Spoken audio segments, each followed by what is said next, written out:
নিশ্চিতভাৱে চাওক যে ইয়াত কেইবাটাও কাৰকে আচলতে ক্ৰিয়া কৰিছে বুলি এই মুহূৰ্তত আমি ক'ব পাৰোঁ। বিভিন্ন হয় ধৰণৰ বিষয়সমূহ আছে যে কাৰ্বি সম্প্ৰদায়ৰ লোকসকলে যেনেধৰণে আমৰণ অনশন কৰিছিল, প্ৰায় 15টাকৈ দিন 16টাকৈ দিন তেওঁলোকে আমৰণ অনশন কৰিছিল। তেওঁলোকে কৈছিল সেয়া যে কাৰ্বি সমাজৰ অস্তিত্ব ৰক্ষাৰ যুঁজ, যে তেওঁলোকৰ যিখিনি মাটি আছে বা তেওঁলোকৰ যিখিনি ভেটি আছে সেইখিনি বহিৰাগত আগ্ৰাসন কৰিছে বুলি তেওঁলোকে অভিযোগ তুলি বা গোটেই বিষয়খিনি লৈ পেলাই তেওঁলোকে প্ৰতিবাদী কাৰ্যসূচী ৰূপায়ণ কৰিছিল।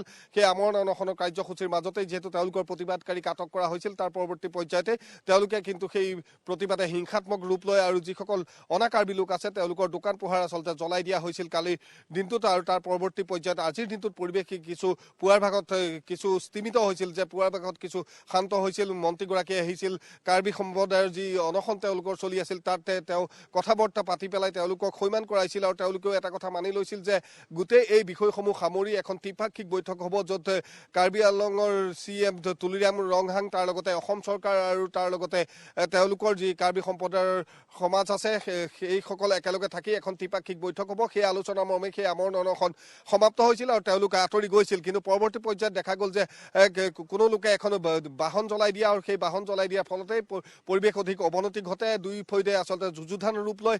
DGP গৰাকীয়ে বাৰে বাৰে তেওঁলোকক সৈমান কৰিছিল। কাৰ্বি সম্প্ৰদায়ৰ লোকসকল আঁতৰি গৈছিল যদিও অনাকাৰ্বি যিসকল লোক আছিল এই খেৰণিৰ ৰাজপথত তেওঁলোকে হাজাৰ হাজাৰ লোক সমবেত হৈছিল। সমবেত হৈ আৰক্ষীয়ে বাৰে বাৰে তেওঁলোকক বুজনি দিয়াই আছিল, কিন্তু বুজনি দিয়াৰ পাছতো তেওঁলোক আঁতৰি যোৱা নাছিল। ফলশ্ৰুতিত আৰক্ষীয়ে তেওঁলোকক লাঠিচালনা কৰিবলৈ বাধ্য হয় আৰু সেই লাঠিচালনা কৰিবলৈ লোৱাৰ সময়তে এক ভয়ংকৰ পৰিৱেশৰ সূচনা হয়। ইতিমধ্যে প্ৰতিদিন টাইমৰ দৰ্শকসকলে সেই দৃশ্যসমূহ দেখিছে যে কেনেধৰণে লাঠিৰ পৰা আৰম্ভ কৰি শিলা বৰ্ষণৰ পৰা বটল নিক্ষেপলৈকে সেইসকল ৰাইজে আৰক্ষীৰ গালৈ নিক্ষেপ কৰিছিল, যাৰ ফলত প্ৰায় 3 পৰা 4গৰাকী আৰক্ষীৰ লোক আহত হৈছে। তেওঁলোকক ইতিমধ্যে লৈ যোৱা হৈছে আৰু বৰ্তমান মুহূৰ্ততো যি আমাৰ হাতত খবৰ আছে যে যি দৈনিক বজাৰ আছে খেৰণিৰ, সেই দৈনিক বজাৰত এই মুহূৰ্তত কেইবাখনো দোকান জ্বলাই দিয়া হৈছে। কেইবাখনো হাৰ্ডৱেৰ দোকান আছিল বা ব্যৱসায়িক প্ৰতিষ্ঠান সৰু সুৰা আছিল, সেই সকলোবিলাক বৰ্তমান মুহূৰ্ততো জ্বলাই দিয়া হৈছে। তাতো পৰিৱেশে বৰ্তমান মুহূৰ্তত ভয়ংকৰ ৰূপ লৈছে আৰু এই মুহূৰ্তত যদি আমি খেৰণি থানাৰ সন্মুখভাগত আছোঁ, খেৰণি থানাৰ সন্মুখতো এনেধৰণৰ পৰিৱেশ দেখিছে। আৰক্ষী অৰ্ধসামৰিক লোক বৰ্তমান মুহূৰ্ততো আছে আৰু তাৰ বিপৰীত দিশত যদি আপুনি চাবলৈ যায়, যিসকল লোকে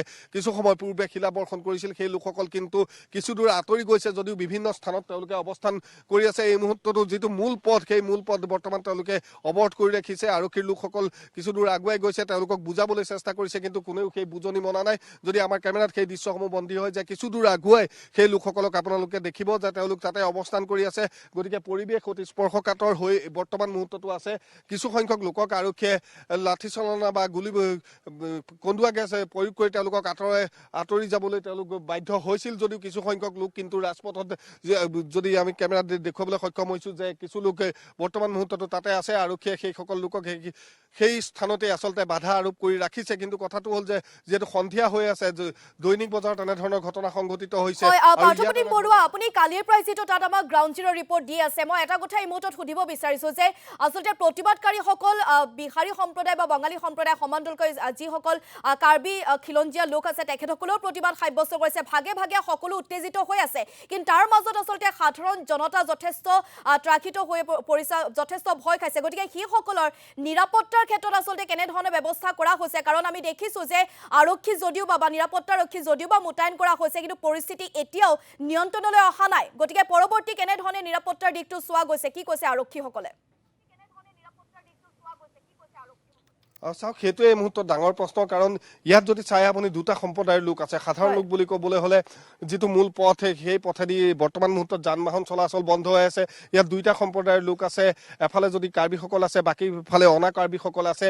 কাৰ্বিসকল এইফালে আহিব পৰা নাই বা অনা কাৰ্বিসকল সিটো দিশত যাব পৰা নাই। এইফালৰ লোকসকলৰ তাত ব্যৱসায় বাণিজ্য আছিল বা দোকান পোহাৰ আছিল, সেই দোকান পোহাৰসমূহ ইতিমধ্যে জ্বলাই দিয়া হৈছে। আৰু এই স্থানত খেৰণিৰ যিখন বজাৰ থানাৰ সন্মুখৰ যি স্থান, সেই স্থানত যিসমূহ দোকান পোহাৰ আছিল সেইসমূহ কালিৰ দিনটোত জ্বলাই দিয়া গৈছে। গতিকে ভয়ংকৰ পৰিৱেশ পৰিস্থিতিয়ে বৰ্তমান মুহূৰ্ততো ইয়াত আছে। গতিকে এনে পৰিৱেশ পৰিস্থিতি পৰৱৰ্তী পৰ্যায়ত কিমান দূৰ আৰক্ষীয়ে নিয়ন্ত্ৰণ কৰিব পাৰে বা চৰকাৰে গোটেই বিষয়টোক লৈ পেলাই কেনেধৰণে গোটেই বিষয়খিনি আগুৱাই নিয়ে, সেইটো এই মুহূৰ্তত আটাইতকৈ ডাঙৰ প্ৰশ্ন হিচাপে বিবেচিত হৈছে। কাৰণ এইসকল লোক, যিসকল লোকৰ কথা কাৰ্বিসকলে উত্থাপন কৰিছে যে এওঁলোক বহিৰাগত, এওঁলোকে আহি তেওঁলোকৰ মাটি বাৰী দখল কৰিলে বা কাৰ্বিসকলৰ অস্তিত্বৰ প্ৰতি এওঁলোকে ভাবুকি কঢ়িয়াই আনিছে। কিন্তু এওঁলোকে ক'ব বিচাৰিছে যে কালিৰ দিনটোতো যিহেতু আমি কথা পাতিছিলোঁ, তেওঁলোকেও এটা কথা কৈছে হৈছে যে চৰকাৰে যদি নটিচ দিয়ে, যদি আলোচনাৰ মাজেৰে গোটেই বিষয়খিনি মীমাংসা কৰে, সেইটো তেওঁলোকে মানি ল'ব বুলি এওঁলোকৰ ফালৰ পৰা জনোৱা হৈছিল। কিন্তু আজিৰ দিনটোত দেখা গ'ল একে বিপৰীত ছবিখন দেখা পোৱা গ'ল। কিছু সময়ৰ পূৰ্বে যে যেনেধৰণে আৰক্ষীৰ গালৈ তেওঁলোকে লাঠি শিলগুটি নিক্ষেপ কৰিলে, বটল নিক্ষেপ কৰিলে, তাৰ লগে লগে